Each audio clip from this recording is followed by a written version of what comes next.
Guys இன்னைக்கு நம்ம என்ன பண்ண போறோம்னா நம்ம சர்வேஷோட ஒரு சீக்ரெட் பிளேஸை செக் பண்ண போறோம். அது ரொம்ப ஹார்டா தான் இருக்கும் गाइस. ரொம்ப சவுண்டாவும் இருக்கும், ரொம்ப வெயிலாவும் இருக்கும். தூரம்லாம் இல்ல, பக்கத்துலயே தான் வச்சிருக்கான். ஆனா என்கிட்ட இன்னும் சொல்லல. அதான் நானே போய் சர்ச் பண்ணி பார்க்கலாம்னு நினைச்சேன்.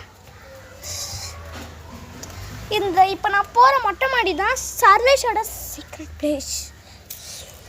இந்த சைடு நிறைய கம்பி அடிக்கிற பொருள் அந்த மாதிரி வச்சுருப்பான்னு பார்த்தா உள்ளுக்குள்ளே ஒரு தேங்காய், மரவட்டை, வயரு அது மட்டும்தான் வச்சுருக்கான். பாருங்க, ஒரு வயரு, ஒரு இது அப்படியே சீக்ரெட்லாம் வச்சுருப்பேன். நான் பெருமையாக சொன்னேன்.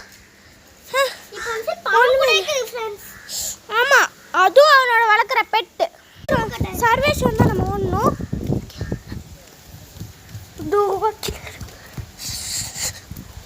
கீழே இறங்கியாச்சு.